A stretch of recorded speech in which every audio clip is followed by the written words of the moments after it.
Okay, kasama natin ngayon si Miss D, isang PayPal. Bayad na lang, okay, sa PayPal. Ano yung pinunta mo, ma'am, dito? We went ice skating sa Mega Mall. And then somehow, when you're assisting your kids, tumbled over on my left foot. So ano yung move mo na mas masakit siya? So when I point forward, can you rate the pain, 1 to 10? Without doing anything, it's 0. But whenever I do the tilt, it increases to like a 6 to a 7, depending on how stretched it gets. So how about you try to walk? Yeah. So before I move this to another step, then that's where it hurts again. Okay, Simple sprain, but it's 3 weeks. Kaya okay, nag-heal na yon. So but then may masakit pa din sa left foot niya. Kaya that's why she's here now. So you lie down, face up. Okay, pag ganito siya. Yeah, yes, okay. Yes. So rate the pain, 1 to 10.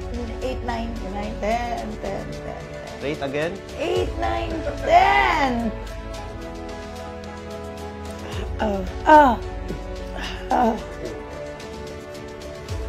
Yung inaangat mo, try natin. Rotate. Yeah. Mas okay ngayon. Yes. So yung rate mo ng pain? 5, 4. Pag niro-rotate na lang. Kanina I can't at all.